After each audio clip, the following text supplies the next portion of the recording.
IVM. When I began my career, players were easily accessible because there were not too many journalists or the media scrutiny over players with television coming in has increased. It wasn't like that. If there were 6 or 7 reporters covering international cricket, and it was very important at that time. So the players used to read what appeared in the print, and what appeared in the print affected their careers. So the relationship was different. You interacted, you criticized the player, and yet he interacted with you the next day. So it was much easier. Slowly and slowly, I saw the transformation with television coming in, with money coming in, with managers coming in. Access to players became almost negligible.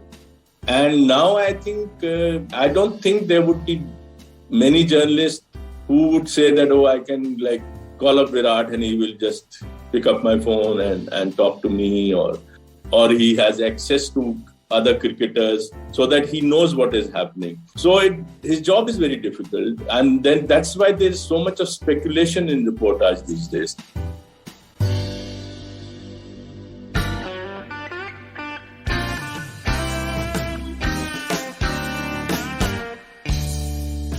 Hello and welcome to the Filter Coffee Podcast. My guest today, Pradeep Magazine, is one of the finest sports journalists from India. And like many of you, I've had the pleasure of reading his columns on cricket across various publications like The Pioneer, India Today, Hindustan Times, and of course the Indian Express, where he started his journey as a journalist in 1979. Pradeep's book, which was published in 1999 and called Not Quite Cricket, shocked the cricket world at that point, as it spoke about the player-bookie nexus and match fixing years before the issues would actually surface. His new book, Not Just Cricket, published just a few weeks back, is a very unique memoir. The book has 2 parallel tracks. One, his own personal journey, starting with Kashmir, where he's from, and chronicling his entire journalistic career with all its ups and downs, and his views on the politics of this country, especially from a Kashmir perspective. The other track, of course, is the story of Indian cricket, from the late 80s to the mid-2010s. But from a very intimate perspective, from the vantage point of a sports journalist. The book is filled with anecdotes from various protagonists of the game during this period. I spoke to Pradeep about the unique relationship that a journalist shares with a cricketer from this country, the depth of the bookie network, especially in India, and sports in the Kashmir Valley. We also spoke at great length about his points of view on a certain Sachin Ramesh Tendulkar. The different shades of grey that we normally don't associate with the superstar. And we also spoke about Pradeep's favorite captain, Sourav Ganguly. Stay with us. We'll be right back on the Filter Coffee Podcast.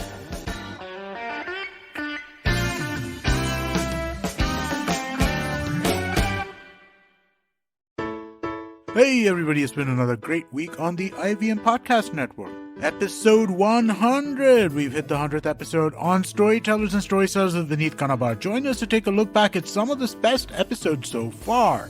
On Cider Says, Anushka Iyer, founder of Wiggles, tells Ciders all about her pet care company. They chat about their mutual love for pets and how to best care from them. On The Habit Coach, Ashton learns 3 habits to better your handwriting from graphologist Imran Beg.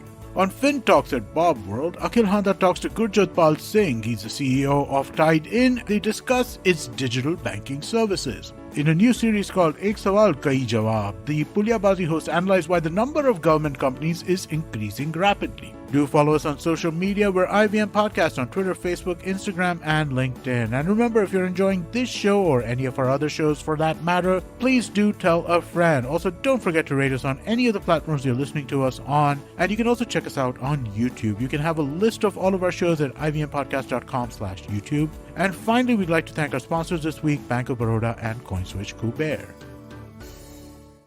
Welcome to the Filter Coffee Podcast, Pradeep. How are you doing? Thank you. I'm fine. I hope you're fine. All good. I have to tell you, I've been a long-term fan of your writing across publications. And it's been a great journey along with you, seeing cricket through your eyes, especially in print. Since we are talking on the 4th of Jan, probably a few hours from day 2, what are your thoughts on the South Africa game that's ongoing right now? Well, I was expecting them to do much better in this test after having won the first. Unfortunately, Virat injured. So let's hope our bowlers, our batsmen get us back. Yeah, it was good spell from Shami, I thought, towards the end of Yeah, day let's one. see what the bowlers do now. Yeah. We'll talk, of course, at length about the current test team. But I wanted to start by telling you how much, Pradeep, I really enjoyed the book. It was nothing short of delicious for a cricket fan like me. And I particularly loved how you have structured the book. The two parallel tracks, one of your own personal journey, which of course shifts in and out of the cricket of the time. I just love how you straddled both the worlds. And in fact, I'm inspired to try the same with this episode as well. But tell us a bit about how the book came about. First of all, thanks for your very kind words. I'm quite delighted that you find the book engrossing and the structure, because the difficult part of the book was the structure. Because I think to whoever my proposal to the New India Foundation as well, when I told them that I'll combine the cricket part of what I had seen with my personal life, which would be actually not my personal life as such, but the times we lived in or I lived in. So I could see some of them were skeptical that how would I do that? Even I wasn't sure, but I think thankfully it has turned out better than I thought it would. So thanks for that. Yeah. Well, actually, HarperCollins, who are the publishers, Amit Agarwal was working with them at that time. It's 2012-13, I think. And he was very keen that I do a book for them, which would be a kind of a whatever I thought fit to be on cricket. And I was reluctant because, as I write in the book, there were two other projects which were important. I would have been important. One was Tiger Pataudi's biography. One was Saurav's biography, Ganguly's biography, which I had the consent of both of them. I had access to both of them for that, but it never took place. Maybe my laziness or whatever the reason may have been. So I was very reluctant with this project as well, which hadn't taken shape by then. But he was very keen and he persuaded me to sign a contract with the publishers, which I finally did, but it never took off. Then my friend Akshay Mukul, who had written a book for New India Foundation, he suggested to me that why don't I do a kind of a cricketing history of my time, combining it with knowing my interest in social issues or politics. And the money was good. The New India Foundation offers a generous amount of money as well, which otherwise in book publishing for people like us isn't there. So I applied for it. Sent them the proposal detailing what I intend to do. They accepted the proposal and that's how it happened. Because in the interview itself, I remember the first question in the New India Foundation interview, which they had after the proposal was accepted. They have an interview also. I was asked that why do I think my memoir would be important? Why would people want to read it? Which is a question which even I asked to myself when I decided to go ahead with the project. So my answer to myself was, as it was to them, that look, I am a Kashmiri Hindu who lived his bit of childhood in Kashmir and kept on going back. It is a troubled state. It has a contested history. Then I lived a major part of my life in Punjab during the terrorism period there. So I thought that, look, it's by sheer chance that I have two worldviews in front of me as a lived experiences, plus my cricketing journey, because I became a cricket reporter and I've seen some important events, witnessed to some important cricketing events in India's cricket history. And I thought I had a lot of insiders account, as you earlier said, that there is a lot of insiders account there, which has not been written about. These are my personal impressions, but they are not just impressions. What I try to do in the book is to narrate events which happened in front of me, and these are all anecdotal. If you see, the book does not have any judgments, any gyan, as they say. I'm not saying no, this was wrong, that was right. I just narrate events through episodes which I have witnessed. So, sorry, what was the thread of the question? Your book opens with this lovely story of you visiting the house of your birth in Karamnagar, which is, of course, a part of Srinagar. many, many decades after your family had moved out to Haryana. Talk to us a little bit about your younger years growing up in Kashmir and how cricket happened to you. So that's why my childhood in Srinagar, which was maybe till I was 6 or 7 years old, I whatever memory I've had of that place, which, all childhood memories are, you look back in fondness most of the times. Same with me. But then it's a gaze, it's a look from the present. I mean, what I as I'm very, like, I always remember and always marvel at Gabriel Garcia Marquez's comments that life is not what you have lived. Life is what you remember and how you remember to tell it. So what I remember of it, a lot of it, I have it in the book, especially keeping in mind from the present perspective of what I wanted to write in the book. Why that was important, that childhood, was because I was also trying to somehow describe what Srinagar was, what Kashmir was, through my childhood eyes. Was there a problem? Did I see anything wrong there? And generally what a childhood would be to most of the people was to me as well. So my thing, like, I am a migrant like most of us are, but the migration started right from childhood. Those were happy days for us. It was not as if there was any problem in the state. But because of jobs, lack of jobs, my father was in a government job, in a central government job. So he got transferred to Yamunanagar, which is now in Haryana, but that time in Punjab. So I was in Yamunanagar. Then I went to Panipat. These are small towns. Then from there, I shifted to Amritsar, which was culturally a different place altogether. This was Punjab. These were exuberant, on your face Punjabi culture, as you know it is.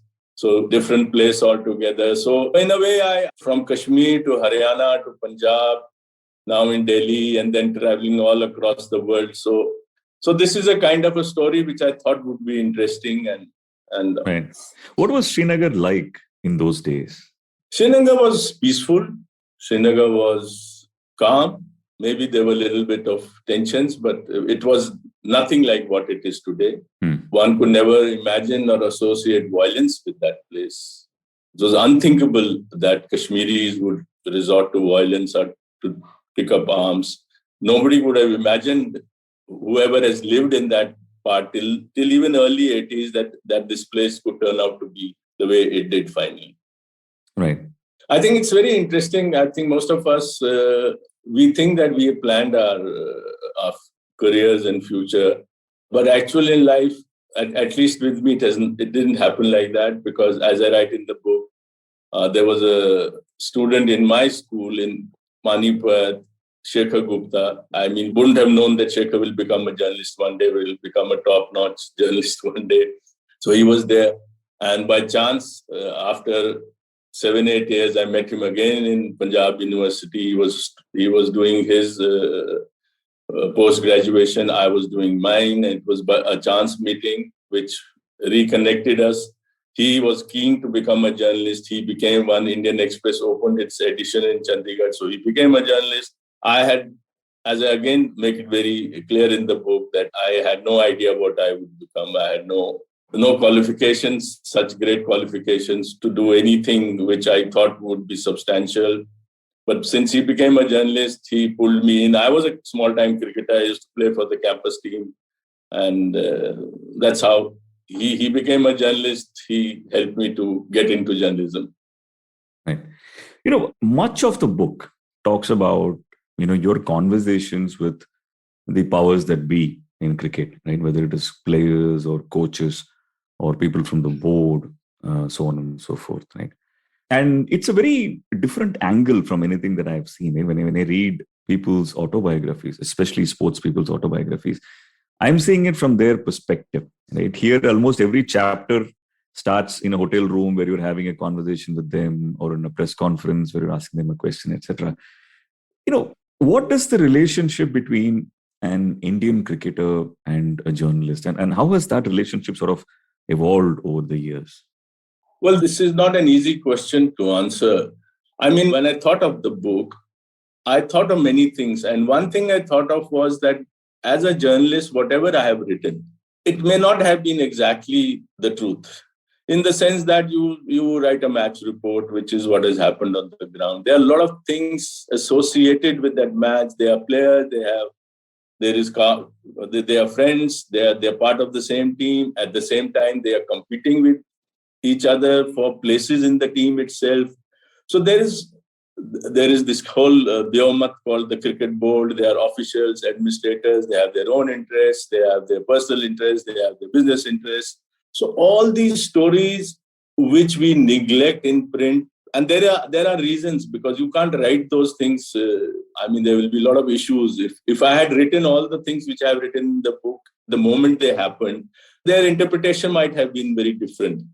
It would have been very difficult for me to write those things because a lot of them are personal encounters. So I thought that, look, most of us as journalists since we don't write about those things which have actually happened behind the scenes happened. I thought I had the material to construct or reconstruct a story which has a more human aspect to it. When we read about cricket, we read about superheroes, supermen, and nationalism, and we forget that these are young guys with their own dreams, own desires, own flaws, like any one of us.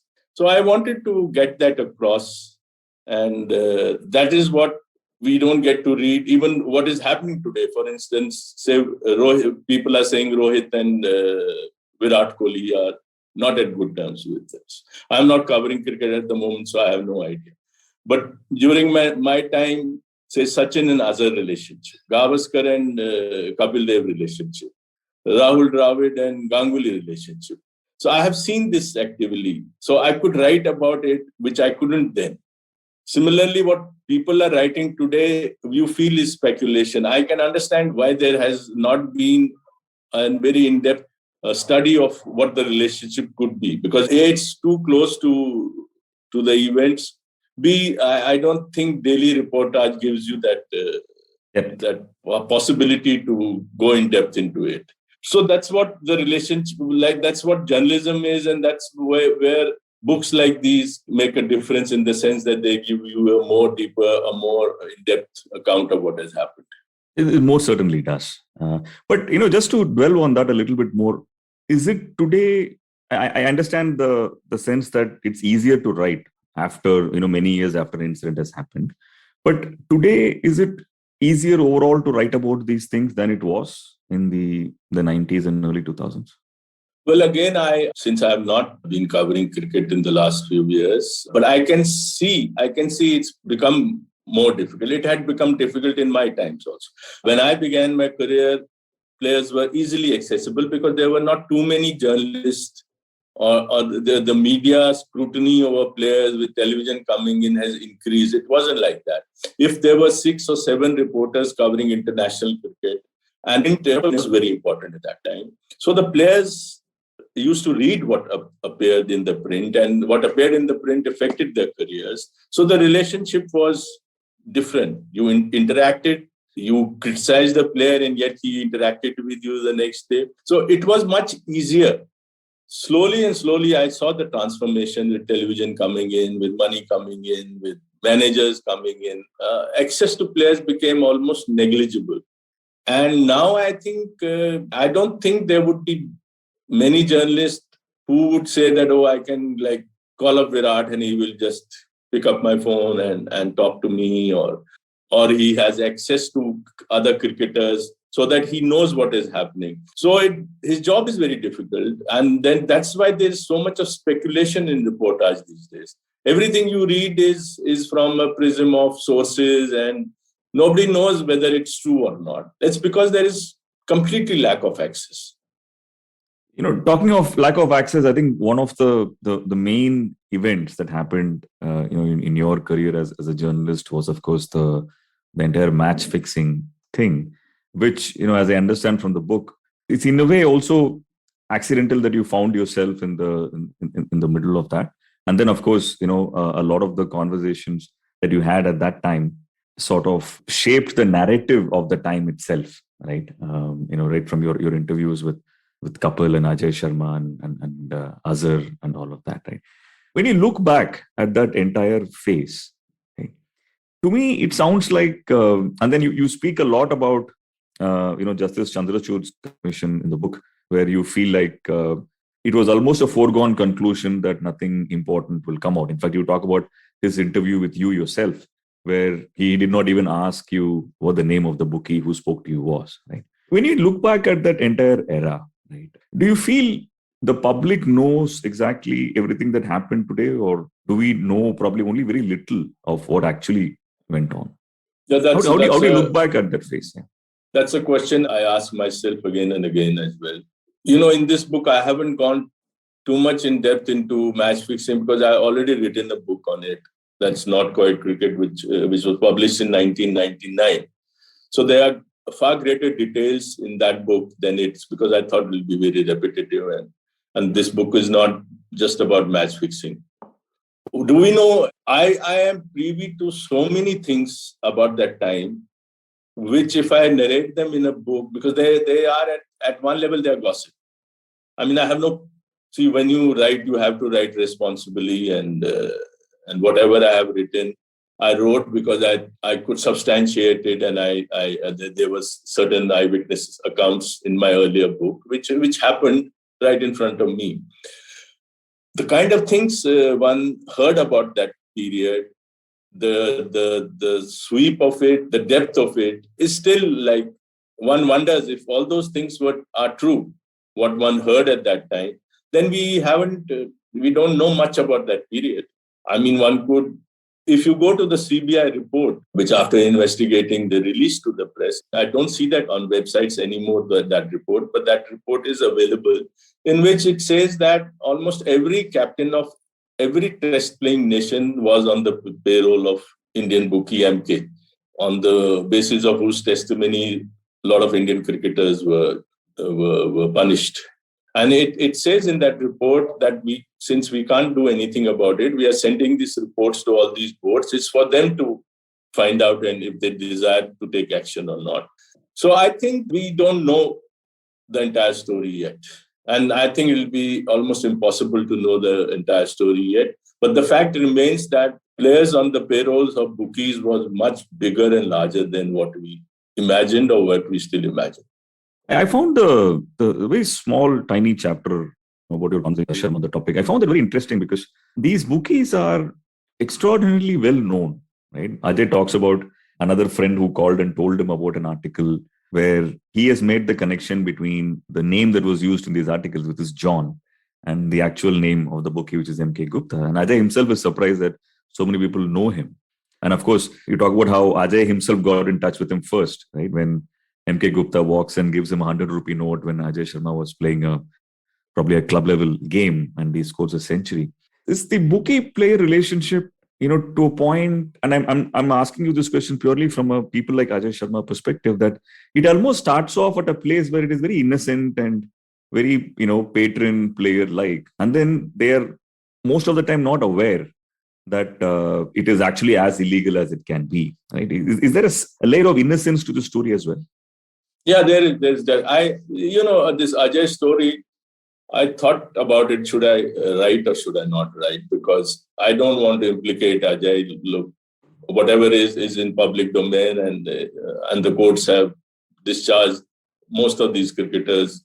Like, I didn't want to pick him as a culprit or anything. But I thought the story itself, I mean, it shows the level of infiltration which the bookies have made into the world of cricket. And the infiltration is right at the grassroots level. Poor Ajay Sharma comes from a lower middle class, doesn't have much money, but is an outstanding young cricketer. Hits a century in a league where this man walks in and gives him 100 rupees, which would be huge those days, and says that I am a great fan of yours. I'm your well-wisher. And the connection is made. Similar connections are being made, must have been made at that time with a lot of other cricketers. And it's like a manager picking up a cricketer, a top cricketer, and telling him, I'll give you so much of money, legitimate money, and as endorsements. So here are possibly bookies who are investing in young talent just at the grassroots level, knowing that say if I pick up 10 cricketers, even if one becomes a big cricketer someday, I might regain my investment with what you call it. So I wanted to convey that look, don't think that it's a more complicated issue, and we need to be careful even today. Let's not just think that because top cricketers make so much of money, why should they be taking this extra money? It's a possibility that the relationship has begun long time back. So that's why I think the Ajay Sharma chapter, I had reservations, but I finally decided to have it in the book because I wanted to present a larger picture. I'm very glad you included it in the book because it gives that other dimension, which otherwise normal leaders like me might not really know. And there was a funny thought that came to my mind when I was reading that maybe the Bookie network, it's so extensive, and they're observing up and coming talent so closely that maybe selectors and talent spotters maybe should network with them for that. Exactly. They should go to them and ask them who are the best talent in the country. Exactly. Yeah. The other thing that sort of parallels, your career, the match fixing thing and all of that. And pretty much, I would say probably 40% of the book is the age and times of Sachin Tendulkar, right? And at different points in time, you talk about him from different perspectives. If you were to take, and of course, there's a very moving chapter on his last match, right? When you read the Wankhede, I was also there. Probably I was one of those guys who were crying at the stadium. You reflect on what are some of the thoughts that came to your mind. And then you speak about this one incident as, this is when Sachin got out and he's walking back to the pavilion. You say that you remembered this one incident when you visited him in his room and he was sleeping on the floor, right? Maybe starting with that emotion, talk to us a little bit about who Sachin is for you. Well, I raised this question in the book also. Like, who's the real Sachin? I mean, is this Sachin the great Superman and great talent genius, or who is he? It's a question I try to ask in the book and try to even answer in the book. I've been lucky, fortunate to have covered at that period and lucky to have interactions with him, many interviews. And I think Sachin, to me, what I marvel at most of these cricketers, and particularly Sachin, the kind of adulation you get, you come from a lower middle class background, and then you become rich, famous, and yet grounded in reality, yet grounded in the discipline of your sport. Because let's not forget, sportsmen have to train very hard. It's not as if you have talent and you become a great cricketer. You have to sustain that talent through hard work. With all this adoration and riches, for them to remain rooted, for them to train, to practice, to still want to become better at their craft is a marvel. And Sachin is one of those marvels, I think. I know there's a lot of people feel that he's selfish, or he became a Rajya Sabha member, didn't attend parliament, or his relationship with Mark Mescarin who people had doubts over his integrity. But Sachin, the person, I have interacted, met, and I have a lot of respect and admiration for that person for this reason, that he's always remained rooted and grounded. And as I write in the last match, his last test at Wankhede, which I sit with his family and watch, because I'm lucky that he'd given me the ticket for that match, which I had asked for because I thought I won't be able to watch that match. And the way I saw his family, his brother, his wife, his daughter, his mother-in-law, and I described their humbleness there, that it would be, I doubt anyone would have thought that this is Sachin's family watching the match. The way they were part of the crowd, and they had no ears about it. So all those things, I guess, have kept Sachin remarkably rooted to the realities of the world. Yeah, and in fact, you go on to say that it's probably because he had this close circle of friends. Yes. People who knew him from his childhood, people who still make fun of him, etc. And yeah, I remember that. I remember that interview I did with him in Delhi. I think it was after he crossed a landmark, 34th or 35th hundred, which he became the highest century maker. And I think I asked him this question because that question was playing on my mind, that what keeps him rooted. And he says that's why he stays with his childhood friends, because they don't treat him with that godlike status. Yeah. And I found that very interesting because, honestly, people like me who grew up in the 90s, I'm a 90s kid. And for us, Sachin this was a spiritual experience, right? Just, and I lived in Chennai in those days, but I want to say between 92 and 2002, there's not a single test match in Chennai that I've not watched from the ground. And every time when he enters, for us, the high point of the game is the openers or Dravid getting out and Sachin walking in, right? And that is the highest energy that there ever will be in the stadium, right? Maybe it might be superseded by a century that he makes later.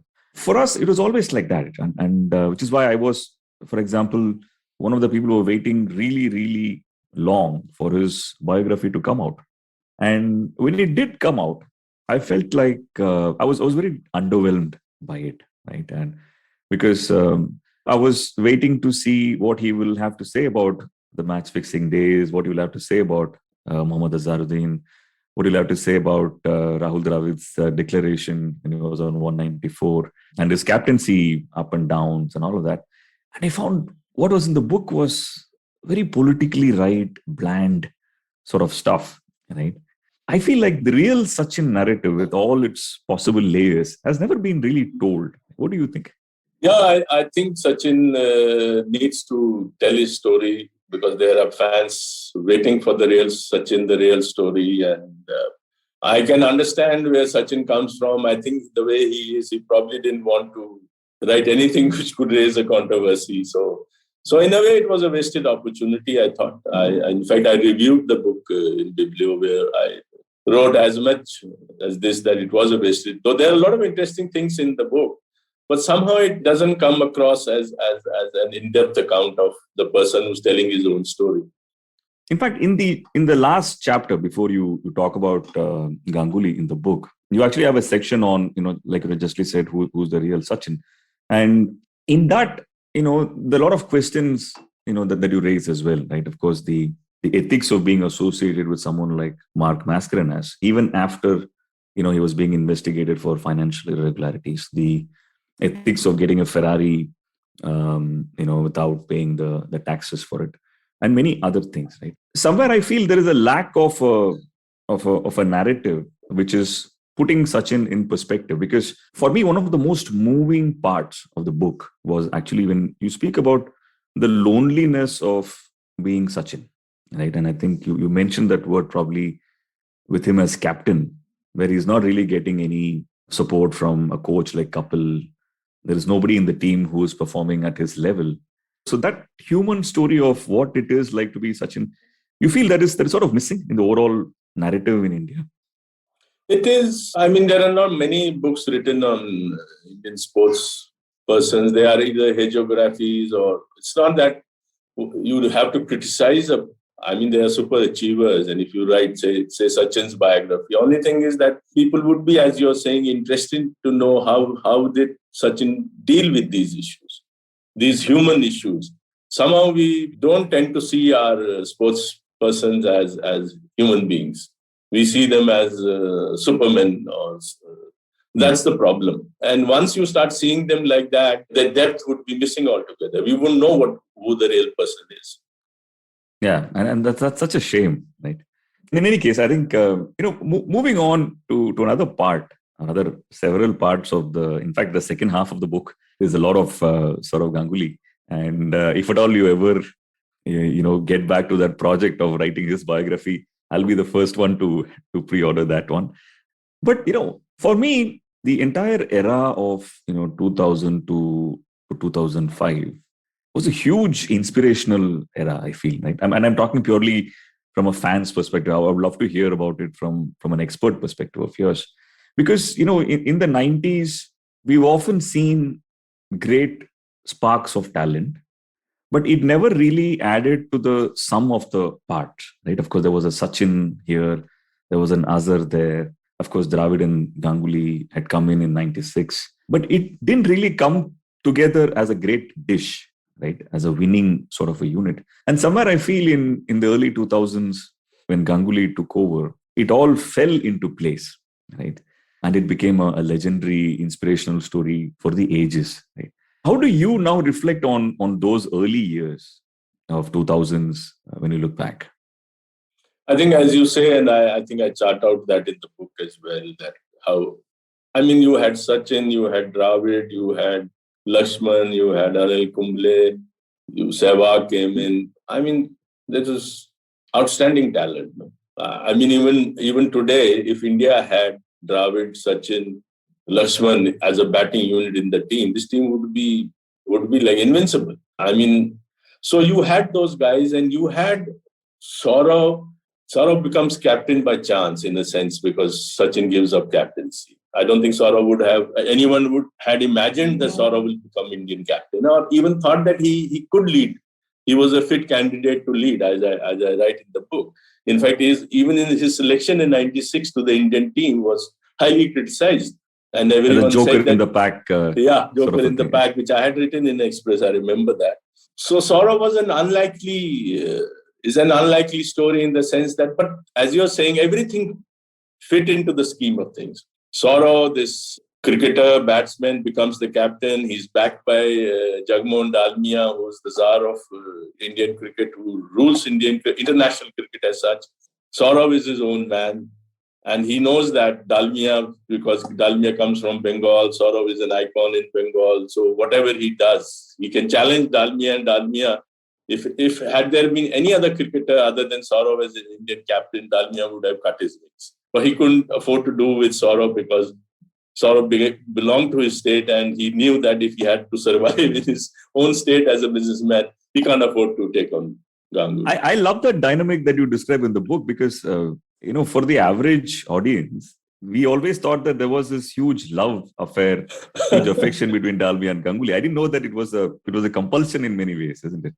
Yeah, there could be this huge love affair as well, but there was this compulsion as well. When Ganguly challenges Dalmia before the 2003 World Cup on the conflict of interest and says that, and stands with his own players that, look, if these rules are not changed, we won't play in the World Cup. Dalmia can do nothing. And there this dynamic plays a big role because Dalmia knows he can't afford to take on Ganguly.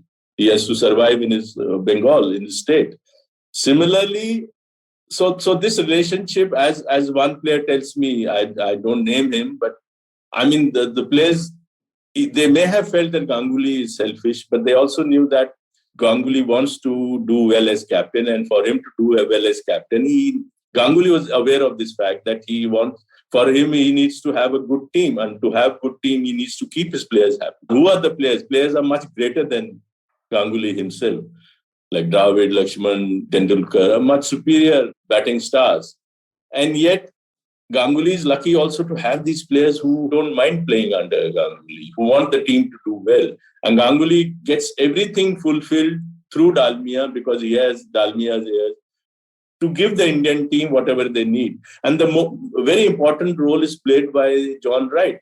I think it was the right time John Wright becomes the first foreign coach India has, and these players tell Wright that, look, we'll do what you want us to do. And there is some interesting anecdote in the book, how John Wright describes his rock stars, that, look, I know that I can't ruffle their feathers, I can't be too overbearing. And I do it very cleverly. I make them realize themselves that what they need to do. And they come to me and then tell me that, look, I have decided to do this, though the original idea was Wright's. But Wright's let them think that it was their idea, and that's why they're doing it. So all these factors played a huge role.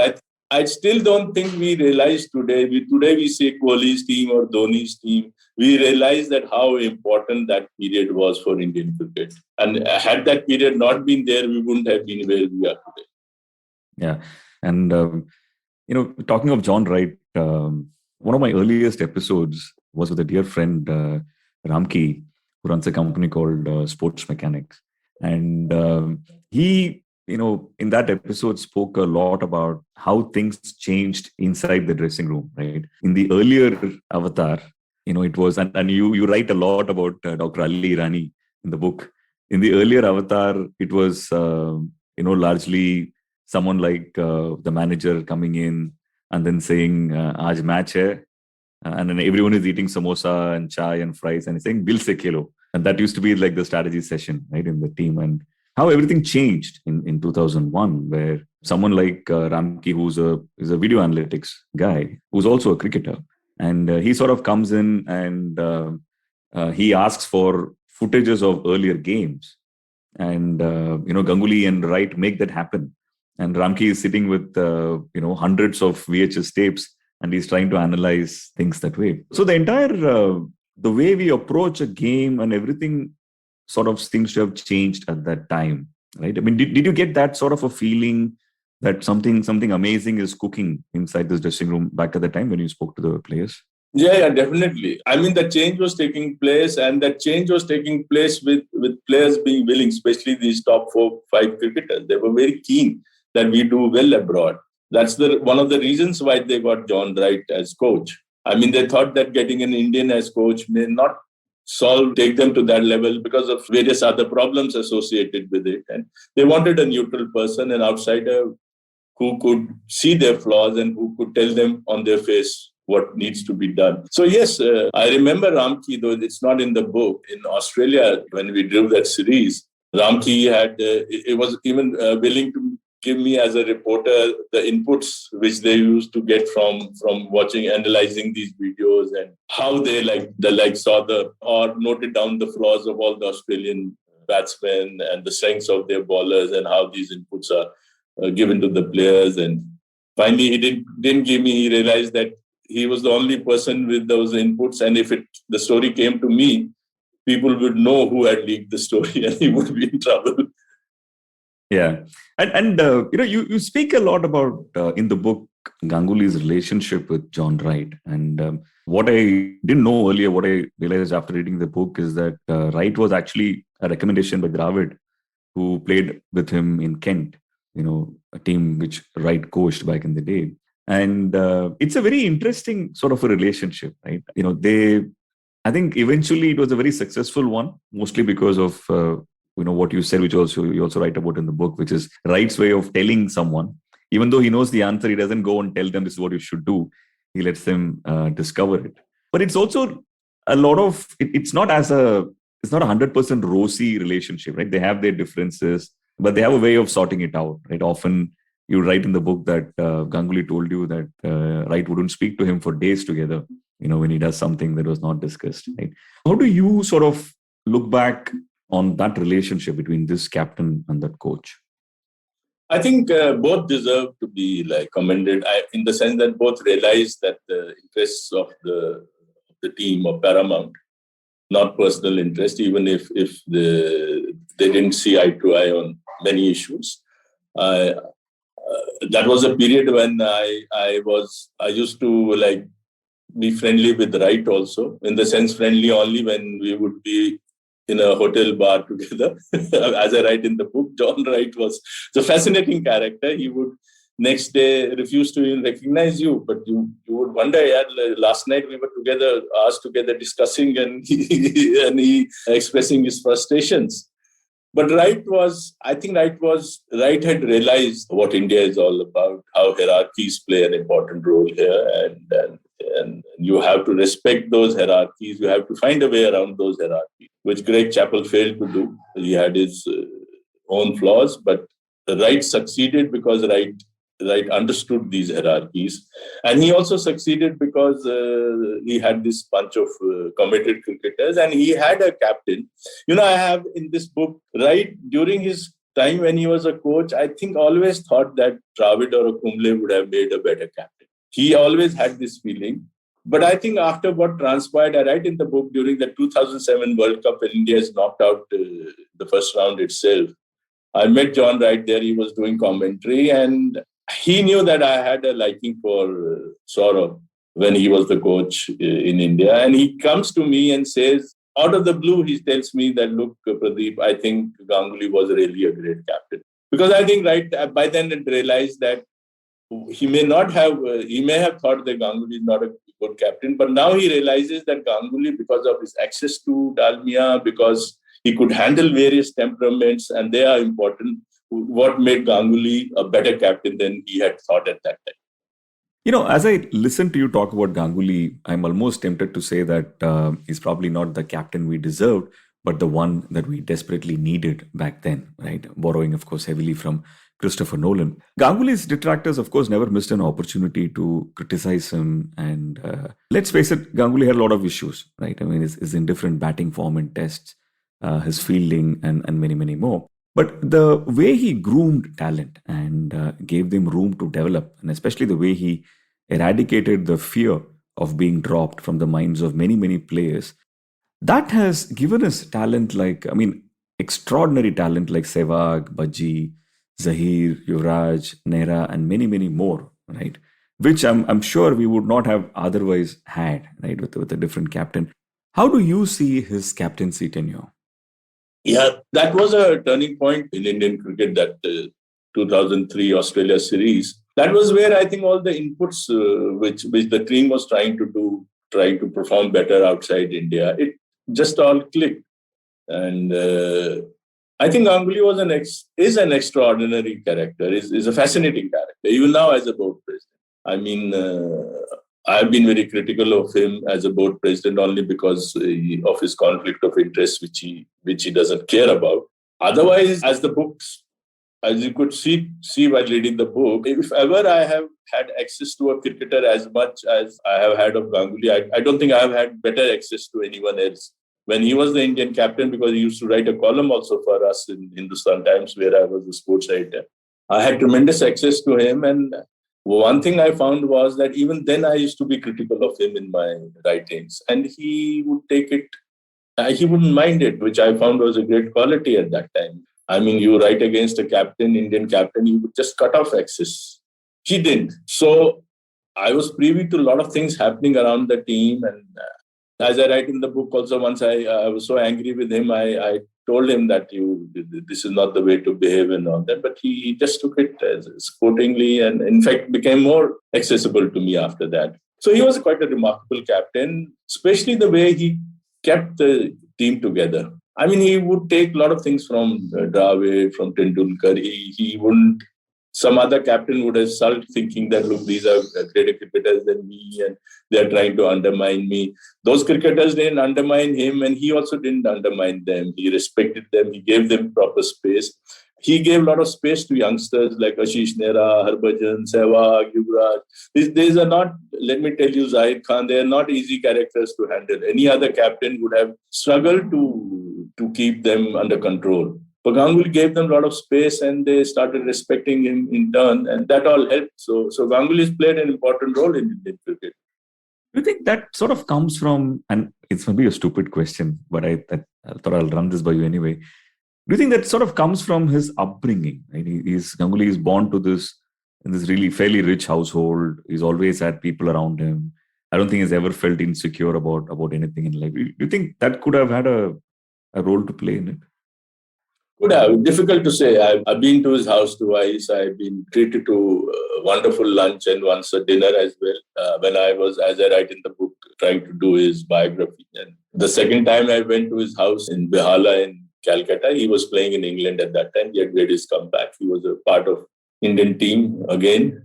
I've seen the family. I think, yes, it could be to do also with the fact that A, he was not insecure, B, because he became the captain.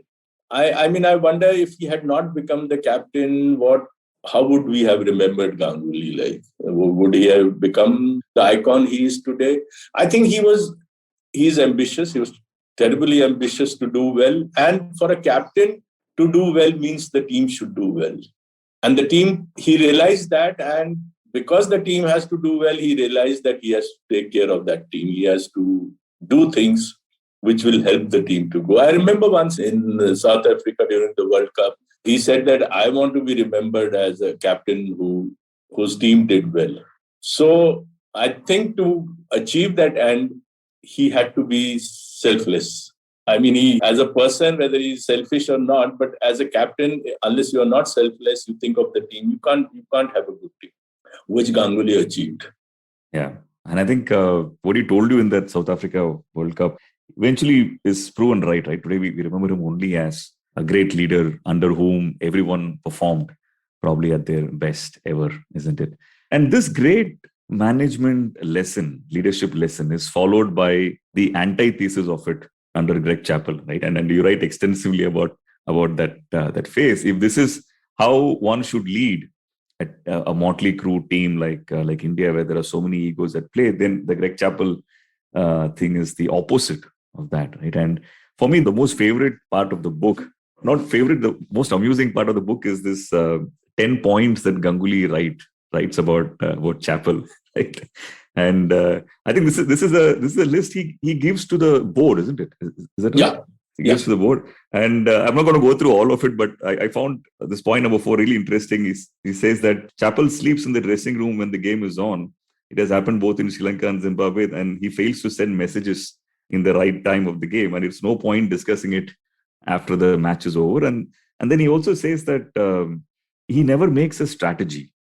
And all he talks about is the selection. And he agrees before a game to the points you say. And if the game is lost, he uses the same points against you. It must have been a painful sort of a relationship to function as a team in an environment like this. What is your assessment of this? Well, all those who were covering cricket at that moment at that period knew that it was an unhappy bunch. See, there were youngsters in the team who were doing well, and they obviously wouldn't say anything against the coach. So for them, Greg may have been good, but all these seniors, because he would tell journalists that, look, this guy is, as I write in the book, he's cancer, he's this, he's that. So players were aware, because journalists would go back to the player and say, Greg is talking like this. And where Ganguly is mentioning about his sleeping in the dressing room, and I mentioned this later in the book, where Raj Singh Dungapur, who is now the manager in Pakistan and not being treated well by Greg, also has the same grievance against Greg, that he tells me that what sort of a coach is he when the match is on, he's sleeping in the dressing room. So all these points somehow tally.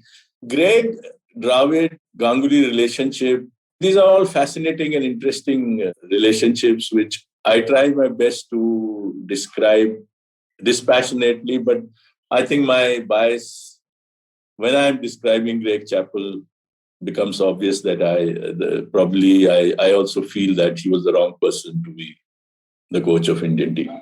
Did you ever get to speak to him about it? Well, Greg was, this is not in the book, but I remember in Pakistan, he was aware that I was being critical of him. He had to be. I think I was the only journalist, even when Indian team was doing well, I was being critical of Greg. And as the book itself, you would see that I quit my job because my office wants me to praise Greg, and I refuse to do that. And I come back and quit. Greg obviously was aware of all these things. And I remember in Pakistan, I'm talking to him in a hotel lobby, just pleasantries being exchanged, and another journalist walks in. And he looks at the other journalist and says, oh, you had asked me for an interview. No, let's do it. So that journalist is surprised. I doubt whether he had asked him for an interview. But to me, it looks like he's trying to tell me that, look, I can give you also an interview, but then write nice things about me. At least that's how I interpreted it at that time. So Greg is a fascinating speaker. Like his understanding of the game that's how he enamored Ganguly.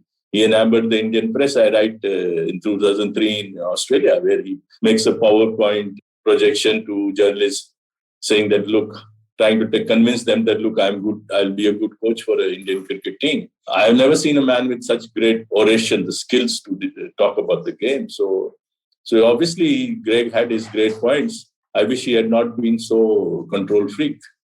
This Chappell PowerPoint presentation sounds so much in contrast with how John Wright introduces himself when he enters the Indian team, isn't it? You write, and I quote, Wright was struck by the game's huge popularity in India and amazed by the way people worshipped cricketers. It was on a scale he had never seen anywhere else in the world. He decided to use it to help him with his aims. In one of the first interactions with the Indian team, he organized a lecture by the television commentator Harsha Bhogle, who spoke to the players about the godlike status they enjoyed in this country and how let down their millions of fans feel when they do not perform well. He helped them understand what it meant to be worshipped so blindly and how devastating it was for the fans when India lost. Conversely, a victory was like a dream fulfilled, especially when it came against a stronger team. Stop quote. These two presentations are so much in contrast with each other, isn't it? It tells you a lot about the kind of people they were. Well, I think the foundations, as we say, were laid by right from the beginning. If you come to think of it, like everything is based on a foundation. So Indian foundations became stronger and stronger. Ganguly's period, Sachin's period, it became very strong, and then IPL. I'm a great critical of IPL in the sense that because I feel it is going to destroy Test cricket. But what IPL did was to give this self-belief to a lot of Indian cricketers. Because so many Indian cricketers rub shoulders with the best in the world. And in conditions where it looks like you are playing a World Cup. Like IPL is like with a full house and high-pressure games. So that self-belief, the spread of the game, more access to vast number of people, and then obviously the emergence of this amazing pool of fast bowlers. I mean, you take away these fast bowlers, give this team our earlier set of fast bowlers, and then see the results. You'll be quite shocked the results might reverse. So there is no question in anyone's mind that this whole India becoming such a great team has to do with Jasprit Bumrah, Shami, and Siraj, and Umesh Yadav, and Nishant, and outstanding. And obviously Virat Kohli, as you needed somebody to lead them, you needed some batsmen to give the strength to the team, which Virat has. So it has helped. It has made India a great team. I hope it becomes an invincible team because I still suspect their batting. I wish India had the batting which it had in Ganguly's time. Yeah, honestly, we're a very substandard batting unit today, isn't it? Like, I can't believe it's been months since Pujara or Rahane scored even a half century. Just towards the end of this discussion, how do you see, again, as someone who's not been actively covering the space, and a lot is being said today about the Virat Shastri relationship, right? Since we spoke about the Sachin couple and the Ganguly Wright relationship, how do you look at this combination, the Virat Shastri combination? I think it has helped Indian cricket. There is no doubt in that. I mean, a lot of people are critical of Shastri for letting Kohli do everything, and that's why Kohli is captain as coach. It would be a wrong interpretation because Shastri is a very astute reader of the game. He has deep insights into the game. I know Ravi, a little bit of what I know of him as a player, as a commentator. I've interacted with him. And I also know this for a fact that whenever Ganguly would want to know about match conditions when he was the captain or a wicket, the first person he would seek was Ravi. He would want to know what Ravi thinks about the wicket, Ravi Shastri thinks about and I think Ravi Shastri also, unlike, say, Greg Chappell, realized that coach's role is not to be dominant or he's not the leader. He's just with the team to advise.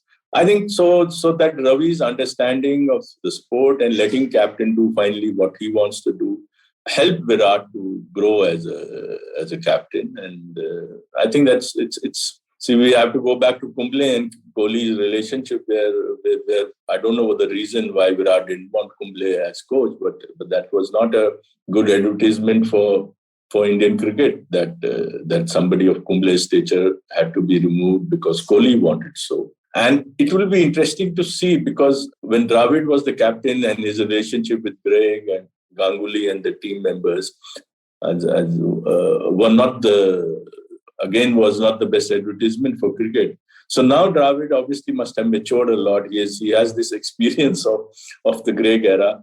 And he's the coach of the team, which people say that Rohit and Kohli are not seeing eye to eye, or they're going to be two different captains. So it's a test for Dravid to how he handles this.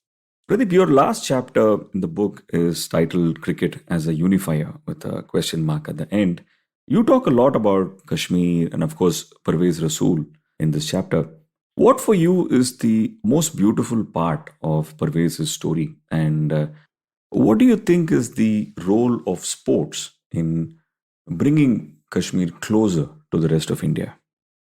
Well, if you ask me, in the last chapter, I talk about Parvez Rasool being selected for India in 2013, and I go there. And my being a Kashmiri Pandit who and the unrest there. And I see it as an opportunity. Is it an opportunity where Kashmiri Muslim plays for India does well? And how do people react? Do they see him?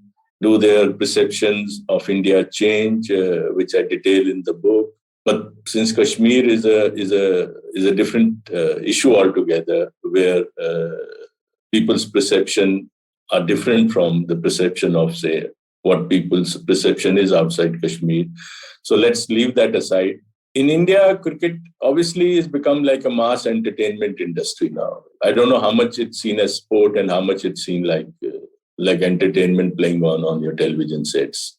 And people who invest in cricket invest. Obviously, everyone who invests for return, which is fair enough. Otherwise, why would anyone want to? I mean, if the brands want to associate with cricket, they want to associate with it to gain from its popularity and make inroads into people's consciousness to buy their products, which is nothing wrong in that. That's how business is. But if the game gets tainted, the product somehow gets tainted as well. And that's why cricket administrators and players need to be careful that to keep it clean. Here, I'm not talking about just match fixing. I have a full chapter on the Indian board and how elections take place and how an Indian prime minister intervened to help a politician win an election in the Indian board, and how, in fact, for votes, you even do these friendly abductions and the conflict of interest, which is an important part of the book, of a chapter where Virat Kohli or a Dhoni are seen in conflict. So all these things don't help the image of the game. And if the image of the game gets sullied, okay, fine. It's like even film industry is a mass entertainment industry. And we know that a lot of money which is invested in making films may not be the right kind of money. But sports shouldn't become that. Sports shouldn't become like a film industry. And I'm afraid that in India, cricket and mass entertainment industry are blurring. It should. Sport should remain sport. And that's what everyone should try to be. Sorry. But isn't, when you look at a country like the US, right, where sports is almost synchronized to be in time with prime time television, right? You know, when an NBA game happens, what time it happens, what days does a Super Bowl happen, and all of these. Right? In a way, isn't that entertainment and sports sort of a marriage inevitable in the economics of it? No, what I'm trying to say is that fine, it's fine. It has a prime time, yes. IPL is at prime time. Even day-night cricket is being now tailored so that it becomes prime time. And more the money which comes into the game, good. It will help the players to grow. It helps people associated with it to grow. There's nothing wrong. All I'm saying is that it should be a more transparent way to do it than at the moment we seem to be doing it. That's what I'm saying. I'm not saying that it's wrong to be doing this. Right. Yeah. Great. You mentioned Parvez Rasool briefly. I wanted to probably end the episode with that chapter, that story. Two parts to this question, right? One is, how do you see sport sort of playing a role in normalizing things in J&K, especially in Kashmir? And two, what strikes you about what is the most beautiful part of the Parvez Rasool story in your eyes? Well, how I wish that Parvez had become a national icon. I mean, from a Kashmiri perspective, if Parvez Rasool had become, say, the great cricketer India has today, how would Kashmiris who are alienated, as I describe in the book, the alienation is far more than what one tends to talk about or give the impression in media outside Kashmir. So my attempt was to see that if Parvez becomes this great icon, which he didn't. Suppose he had.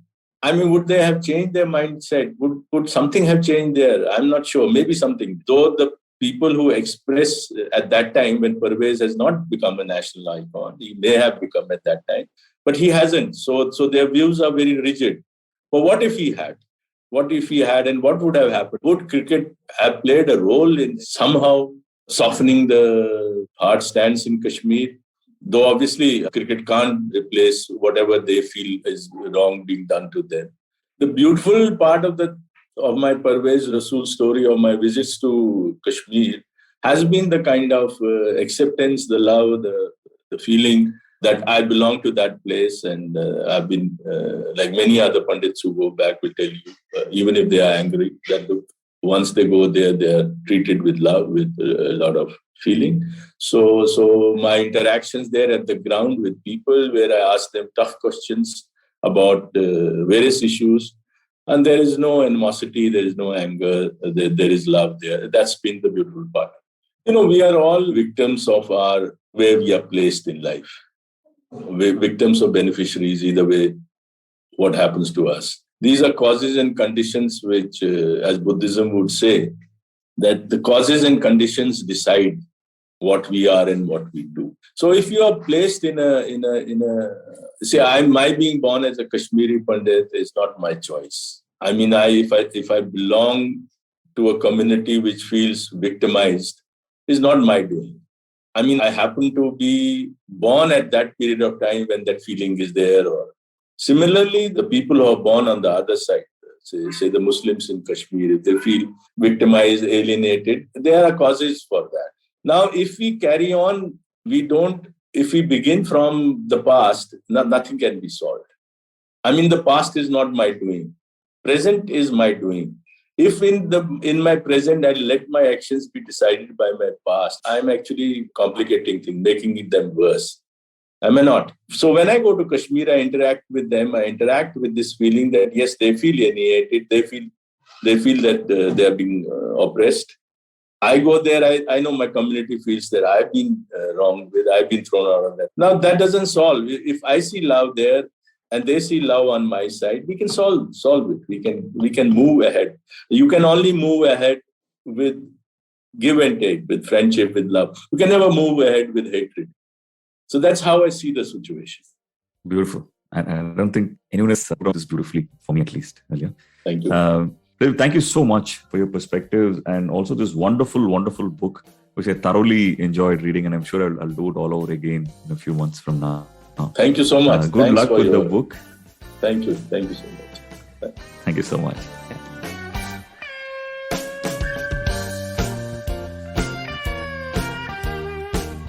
If you like this podcast, don't forget to check out other interesting podcasts on the IVM network. You can listen to us on the IVM Podcast app or ivmpodcasts.com. You can also follow us on our social media. We are at IVM Podcasts on Twitter and Instagram. And if you want to reach out to me, I am _Karthik. That's Karthik with an H on Twitter. And filter_coffee. It's coffee with a K on Instagram.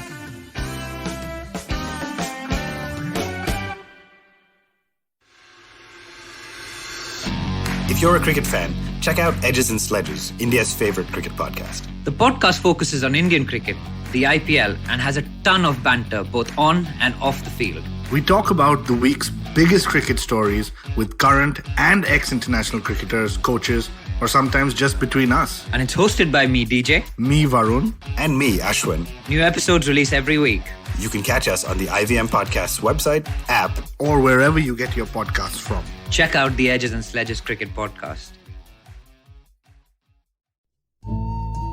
सफर, रास्ते, मंजिल और मुकाम अक्सर ये हमसे कुछ कहना चाहते हैं, पर हम हैं कि अपनी रोजमर्रा की जिंदगी में इन्हें सुनने से कतराते हैं। नमस्ते दोस्तों, मेरा नाम है केशव चतुर्वेदी और मैं आपको ले चलूंगा कुछ ऐसे सफर पर जहां आपको एक नया नजरिया मिलेगा सफर और मंजिलों को देखने का। आइए इन किस्से कहानियों में डूब जाएं। हर मंगलवार और शुक्रवार